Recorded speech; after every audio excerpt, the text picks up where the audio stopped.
Hola, estamos en el marco del Festival de Monólogos Teatro a una sola voz y en esta ocasión se incluyó una parte que no había estado antes y por eso estamos platicando hoy con el actor Antonio Sacruz, que en este festival es el intérprete para lengua de señas.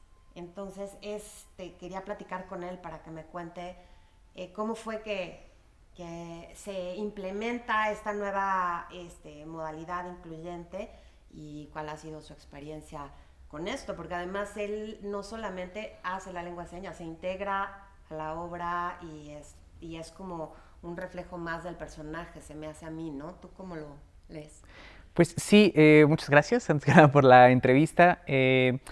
Toda esta semana de los festivales hemos estado interpretando las obras de teatro en lengua de señas mexicana y pues ha sido una experiencia muy grata porque pues cada una es muy diferente, ¿no? Desde Ejecutor 14, que es una obra, un monólogo muy fuerte que habla de la guerra,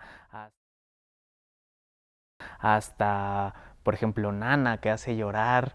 Entonces son diferentes monólogos que hay en este festival y pues es una idea del IMBAL que en esta ocasión ahora también se incluya esta parte de la lengua de señas mexicana, que es el idioma de la comunidad sorda en nuestro país, en México, y pues justo se hace pues para incluirlos, porque pues bueno, muchas veces los sordos, aunque haya subtítulos, no entienden, porque muchos de ellos no tienen el acceso a la educación como nosotros los oyentes, entonces no leen a la perfección el español. Entonces, aunque se le pusiera subtitulaje a las obras de teatro, no las entendería la mayoría de la comunidad sorda.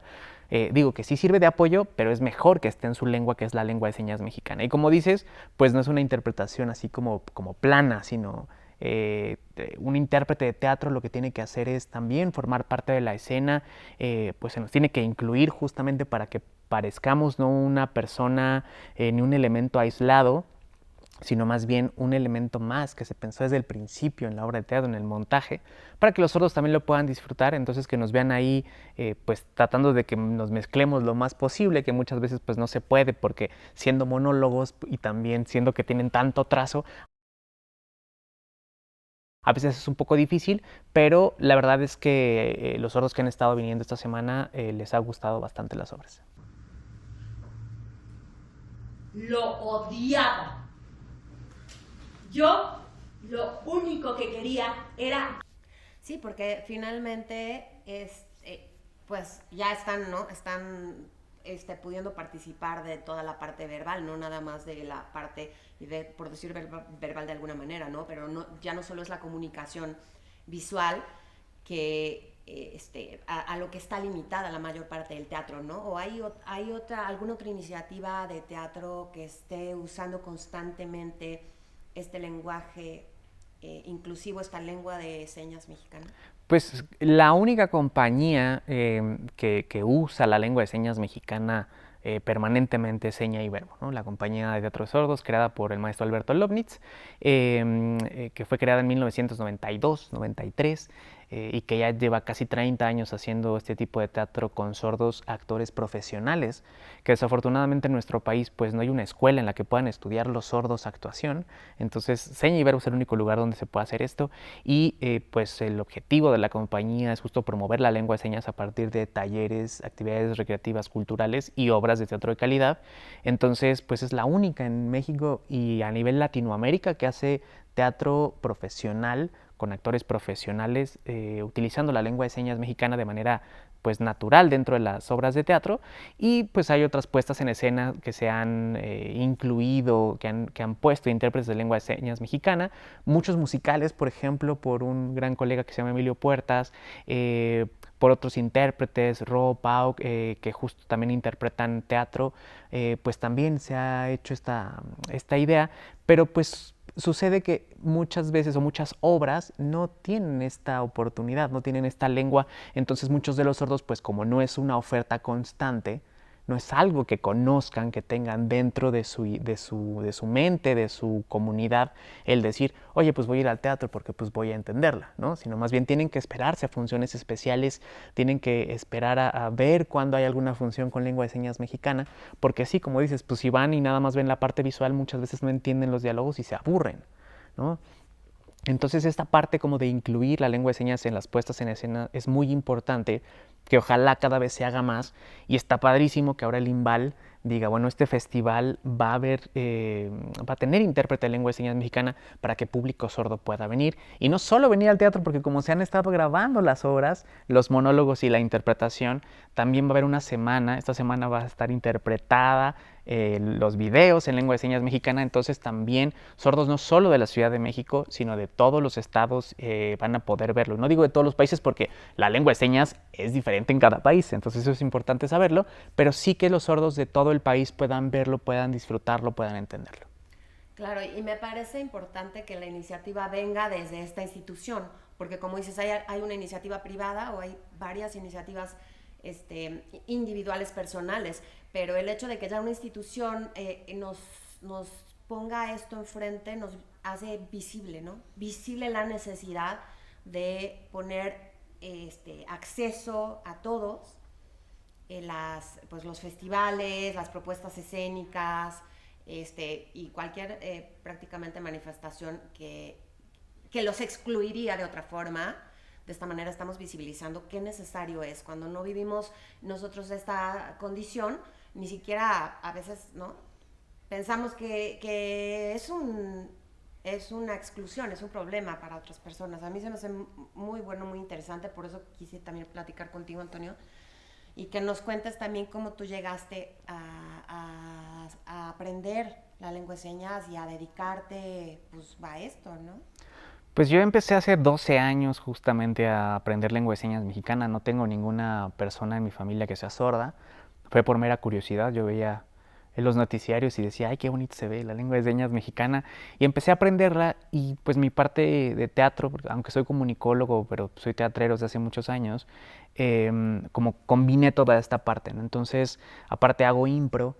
Entonces esta parte también como de improvisar en escena con los actores es muy rico, y el permitirse, porque muchas veces hay colegas que les da pena, ¿no? Porque toda esta parte de la gesticulación, o Adrián Vázquez, que ahora en el monólogo de Tonta me puso unas coletas, que quizá algunos otros compañeros dijeran, no, ¿por qué? No, pues es de la imagen del intérprete. Pero al final de cuentas es parte de la escena, ¿no? Uno como actor pues tiene que arriesgarse, tiene que aventarse. Y pues es algo muy rico porque de verdad es una lengua maravillosa, es muy visual, combinada con el teatro, es maravilloso, es muy atractiva, atrae, no sé, es hermosa. Yo amo la lengua de señas mexicana, amo el teatro. Y ahora en este festival, algo que quiero como recalcar es pues que muchas de las compañías jamás habían tenido esta experiencia con un intérprete, ¿no? Y de hecho, la misma Alma Rosa me dice que, me comentaba ahora que estábamos comiendo, que pues justo fue reaprender muchas cosas, ¿no? Porque si es raro para algunas personas, pues es monólogo, es una persona en escena, ¿cómo va a haber un intérprete? Entonces sí hubo compañías que al principio eran así de, ¡ay! ¿Cómo un intérprete de lengua de señas? Pero afortunadamente logramos combinarlo, logramos pues llegar a acuerdos. eh, Se me incluyó muy bien en la mayoría de las obras de teatro. Otras pues sí me pusieron más al lado porque pues el espacio y toda la escenografía era muy amplia, entonces sí fue un poco complicado. Sin embargo, me parece muy interesante que las compañías, que el mismo IMBAL, ¿no? accediera a esta parte de la inclusión, porque pues todavía estamos en pañales en nuestro país con ese tema. Claro, es una iniciativa que ayuda, pero ciertamente pues es un camino que hay que continuar y continuar, ¿no? Que apenas empieza este camino, pero creo que ya es algo que se está empezando. Y de lo que decías tú sobre la presencia del intérprete en el monólogo, pienso que se establece pronto esta convención en el que entendemos que es el mismo, que es esa misma persona, pero que está de este lado, pero que va a hablar de otra forma. Yo creo que sí se estableció claramente, al menos en las obras que nosotros tuvimos oportunidad de estar ahí y que verán en sus pantallas, fue claro que eras ese mismo personaje, pero hablándonos en de lengua de señas mexicana.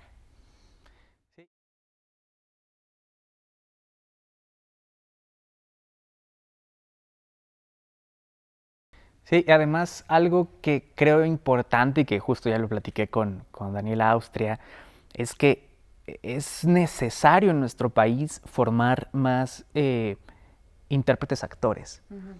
Porque, pues sí, muchas veces vemos algunas conferencias o vemos interpretaciones que son muy planas, porque sí es un trabajo muy mental, pero también la lengua de señas es una lengua de señas que es tridimensional y que tiene mucho, o sea, nuestro cuerpo es nuestra herramienta. Entonces, siendo los monólogos, es muy importante saber, bueno, monólogos unipersonales, que hay varios personajes. Uno, creo que de los que más me costó trabajo fue 30+1, que tiene tantos personajes. Fuerte, pero tan fuerte que nadie se lo puede quitar, porque ahora mismo, mientras hago mi oración, cerraremos los ojitos y no vaya siendo que una lora no madrugue. Usaba en la cabeza un trapo blanco idéntico al de Calimán, y al hablar así el mismo sonsonete. También tenía los ojos azules, azules. Fue muy, muy interesante porque de verdad tan rápido todo, o sea, el ritmo es muy, muy, muy, muy bueno, muy rápido, pero muchos personajes, entonces que los sordos entendieran qué personaje está hablando, pues sí es una cuestión corporal para no estar deletreando, ahora habló tal, sino que dentro de nuestra corporalidad los sordos puedan entenderlo y ojalá que se pueda en nuestro país formar a más intérpretes con esta habilidad actoral, ya sea intérpretes enseñarles actuación o mismos actores enseñarles interpretación, porque sí es un trabajo pesado y pues ojalá que en las siguientes emisiones pues también los incluyan. Sí, totalmente de acuerdo. Oye, pues muchas gracias por Muchas gracias. compartirnos y enseñarnos más de todo de esta nueva modalidad de los monólogos. Muchas gracias, Tiana.